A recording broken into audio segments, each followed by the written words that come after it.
안녕하세요. 안녕하세요. 안녕하세요. 제이리스의 장재원 과장입니다. 장재원 과장입니다.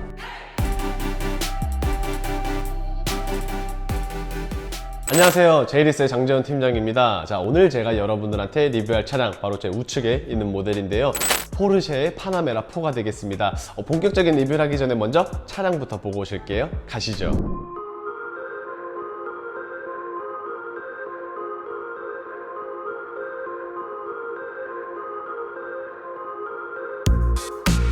본격적인 리뷰에 앞서서 먼저 포르쉐의 파나메라 4 굉장히 많은 분들이 알고 계실 법한 차량이라고 생각이 되고 있습니다.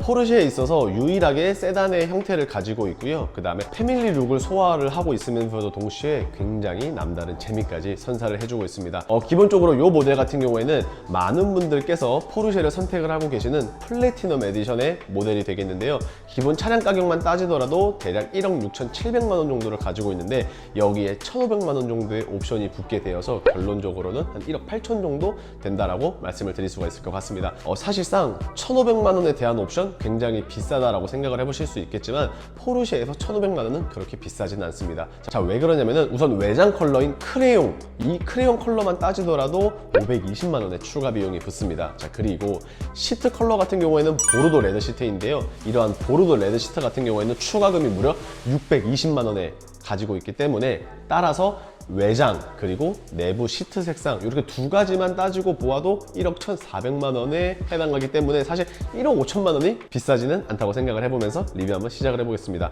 자, 우선 카이엔 같은 경우에는 제가 기존에 리뷰를 굉장히 많이 했었기 때문에 사실상 PDLS 플러스가 들어간다라고 안내를 드렸는데 파나메라 같은 경우에는 일반 PDLS만 들어갑니다. 그러면은 무조건 PDLS만 들어가냐라고 생각을 해보신다면 꼭 그렇지도 않습니다. 기본적으로 스탁 차량 같은 경우에는 거의 대부분이 이제 PDLS만 들어가고요. 그 다음에 직접 인디 오더를 넣으시는 분들은 약간은 이제 PDLS 플러스를 받는다라고 하는데 그 비중이 10%도 달하지 않기 때문에 거의 대부분이 그냥 파나메라는 PDLS가 들어간다라고 생각을 해보시면 좋을 것 같은데 플러스와 컴포트의 차이가 무엇이냐라고 질문을 주신다라고 하면은 뭐 BM으로 따진다면은 레이저 라이트, 그 다음에 벤츠로는 뭐 디지털 라이트 요 정도가 되어서 가시거리 확보가 조금 더 되냐 안 되냐 약간 그 정도의 차이가 있다라고 생각을 해보고 있습니다. 일단 기본적으로 요 차량 같은 경우에는 사실상 고급스럽다라는 것은 조금 거리가 먼 것 같아요. 왜 그러냐면은 보시면서 아시겠지만 크롬 라인들이 거의 쓰여 있지를 않습니다. 블랙 하이글로시로 대신 마감을 했다라고 생각을 해볼 수 있지만 지금 군데군데 차량의 요소들을 보면은 대부분이 다 플라스틱으로 마감이 되어 있고 사실상 블랙 하이글로시는 그렇게 많이 쓰여 있지 않기 때문에 어찌 보면은 뭐 전면을 봤을 때 그렇게 비싸 보이는 차량은 아니다라고 할 수 있겠지만 사실 포르쉐는 이 방패 하나가 모든 것을 대신 말해주고 있지 않나 라고 생각이 되고 있습니다. 개구리를 연상케 하는 라이트를 비롯하여 정중앙에 포르쉐 마크 이 두 가지 조합 뭐 말해 뭐 하겠습니까? 빠르게 한번 측면 넘어가 볼게요. 자, 측면으로 넘어오게 되었는데요. 우선 이 차량 같은 경우에는 플래티넘 에디션이라고 말씀을 드렸습니다. 그렇기 때문에 휠 같은 경우에는 RS 스파이더 모양새의 21인치의 크기를 가지고 있고요. 휠 같은 경우에는 가까이서 보니까 현재 무광으로 마감이 되어 있습니다. 그래서 그런지 확실히 뭔가의 포스감은 전면과는 다르게 어느 정도 품어져 있는 것 같고요. 그 다음에 휀다 쪽을 보시게 되면은 에어덕트가 리얼로 뚫려 있습니다. 그냥 모양새만 갖춰놓은 페이크가 아니라 실질적으로 구멍이 정말로 뚫려 있기 때문에 타이어에서 나오는 열을 보다 빠르게 식혀줌으로써 짜릿한 주행을 만나보실 수 있을 거라 생각이 되고요. 조금 좋으면서도 아쉬운 부분이 있었다라고 하면은 저는 윈도우 쪽이 되지 않을까 싶습니다. 우선은 당연하겠지만 지금 이런 식으로 압축 도어를 가지고 있기는 하지만 애석하게도 이중 접합 유리는 아닙니다. 1열만 이중 접합 유리가 들어가겠지라고 생각을 해서 1열을 만져봤는데요.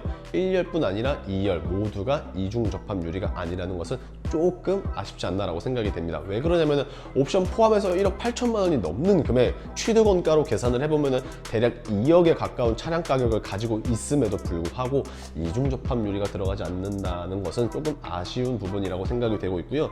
그래도 그 외쪽으로는 보시면은 지금 측면에서도 크롬은 사실 보이진 않습니다. 지금 사이드 스커트 같은 경우에는 비록 플라스틱으로 마감이 되어 있어서 이것도 조금 아쉽긴 하지만 그래도 윈도우 몰딩 A, B 그리고 C 필러 모두가 블랙 하이글로시로 현재 마감이 되어 있는데 조금 특이한 부분이 있다면은 바로 도어 캐치가 되지 않을까 싶은데요.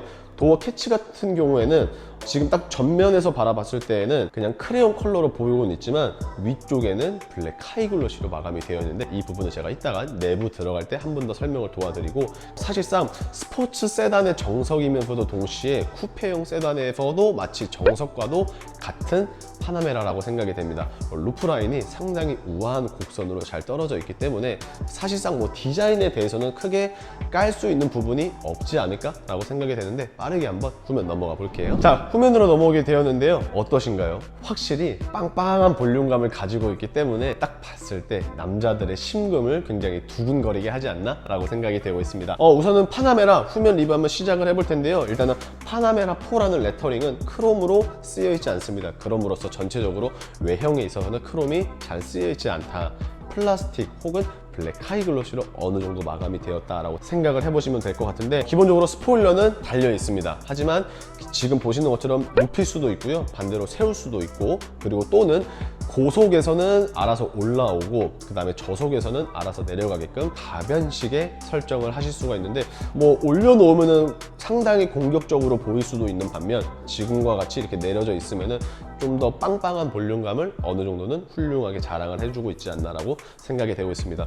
기본적으로 포르쉐 같은 경우에는 사실 저는 전면과 측면 모두가 정말 이쁘다라고 생각을 하지만, 저는 개인적으로는 사실 전면, 측면보다는 후면이 더 이쁘다고 생각을 하고 있습니다. 자, 왜 그러냐면은 뭐 많은 분들께서 이미 도로에서 보셔서 아시겠지만, 지금처럼 라이트가 이런 식으로 들어왔을 때 훨씬 더 포르쉐의 진가가 발휘되지 않나라고 생각이 되고 있기 때문에, 저는 개인적으로 전면과 측면도 물론 이쁘긴 하지만 후면에 대해서 조금 더 점수를 주고 싶습니다. 자, 그리고 하단부 같은 경우에는 이게 사실 포르쉐가 지금 보면서 느끼는 건데, 전측 후면 모두 하단 부분이 다 플라스틱으로 들어가 있습니다.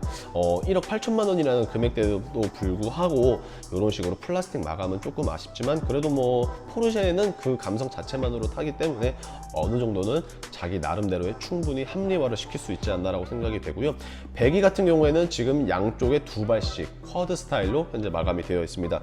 주먹 한 개 정도의 사이즈를 자랑을 해주고 있기 때문에 굉장히 빵빵하게 큰 사이즈가 들어갔다라는 것을 한 번 더 알아보실 수 있을 것 같고요. 트렁크 같은 경우에도 상당히 의외로 넓습니다. 일단은 풀 해치도 방식으로 열리기 때문에 짐을 수납하는 과정에 있어서는 굉장히 편합니다. 근데 다만 조금 아쉬운 게 있다면은 요 턱이 조금은 높지 않나 라고 생각이 되고 있는데, 그래도 뭐 기본적으로 트렁크 사이즈가 잘 받쳐주고 있고, 게다가 폴딩 기능까지 지원을 해줌으로써 어느 정도 수납력은 뭐 나쁘지 않다라고 생각이 되는데, 양 사이드 같은 경우에는 이런 식으로 구불망을 통해서 지금 수납할 수 있는 공간이 또 넉넉하게 자리가 잡아 있습니다. 확실히 전폭이 크다 보니까 이러한 전폭을 충분히 파나메라는 잘 살려놨다라고 생각이 되는데, 한 가지 히든 스테이지 같은 경우에는 거의 없는 정도라고 보시면 될 것 같습니다. 물론 작은 짐들은 수납을 할 수 있겠지만, 지금 보시는 것처럼 전자장치가 조금 있어서 좀 제가 봤을 때는 가급적이면은 히든 스테이지에는 짐을 안 놓는 게 좋지 않을까라고 생각이 되고, 하드 스타일의 러기지 스크린 같이 만나보실 수 있습니다. 뭐 불편하시는 분들은 당연히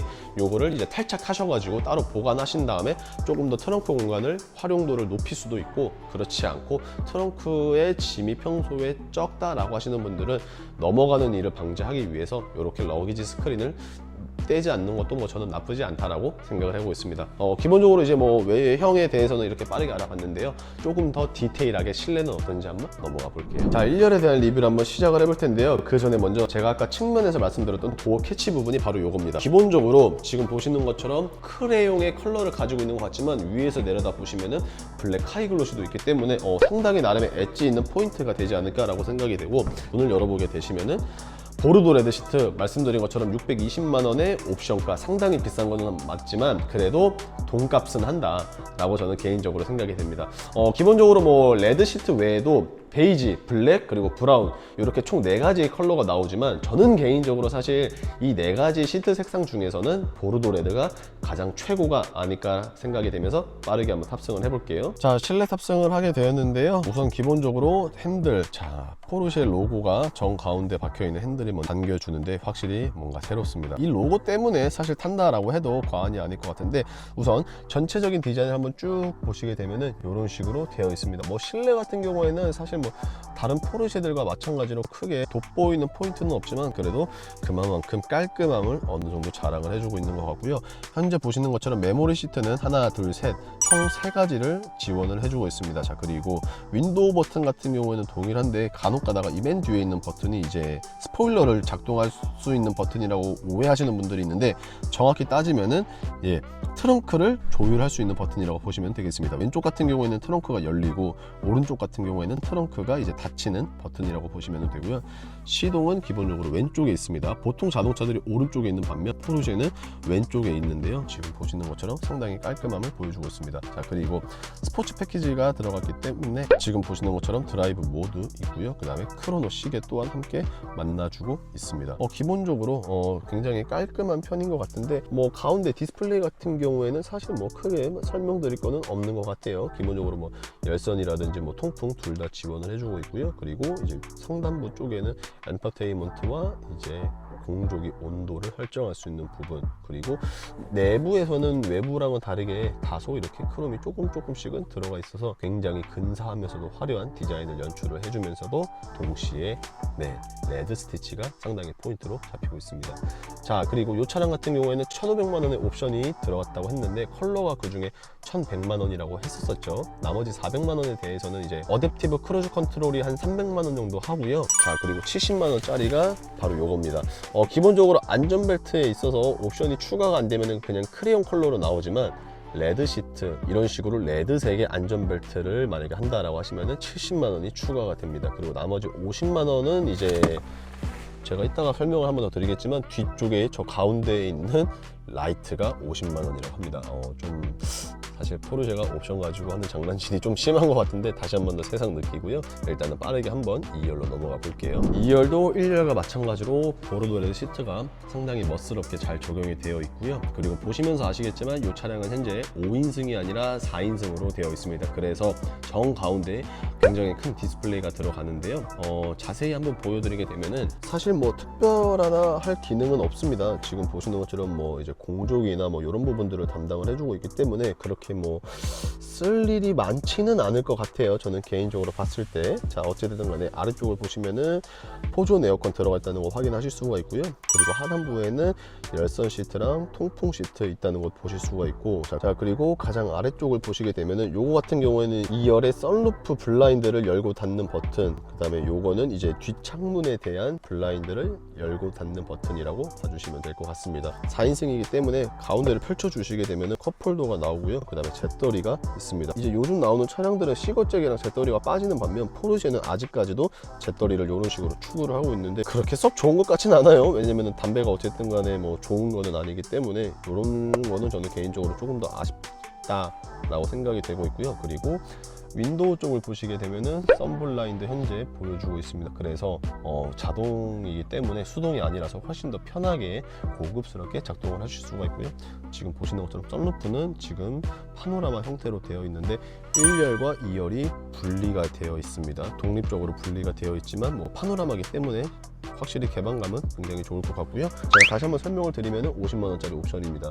요게 뭐라고 50만 원을 받나, 조금 그렇긴 하는데 뭐 어쩌겠어요. 포르쉐가 뭐 이렇게 해도 사람들이 많이 찾으니까 그래도 포르쉐는 포르쉐다 라는 말을 끝으로 오늘 최종 리뷰 한번 맞춰볼게요. 자, 지금까지 포르쉐 파나메라 4에 대해서 알아봤습니다. 사실 포르쉐 같은 경우에는 파나메라 뿐만이 아니라 카이엔이나 마칸이나 뭐 718이나 뭐 그 외 911이나 굉장히 많은 차종들을 보유를 하고 있지만 사실상 개인적으로 봤을 때는 너무나도 오래 걸린다는 단점은 분명히 있는 것 같습니다. 그렇기 때문에 많은 사람들이 이제 스탁을 찾는 이유도 내가 원하는 옵션보다 조금 더 많거나 아니면 오히려 없거나 혹은 뭐 컬러가 안 맞을 수도 있는데, 그럼에도 불구하고 스탁 차량이 굉장히 부티나게 잘 팔리는 이유는 시간을 살 수 있어서라고 생각이 되고 있는데요.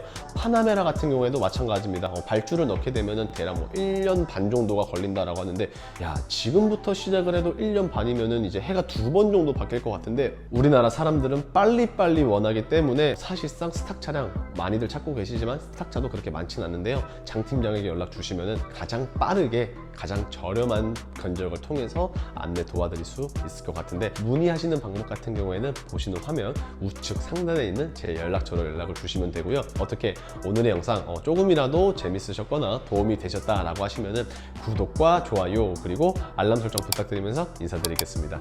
감사합니다.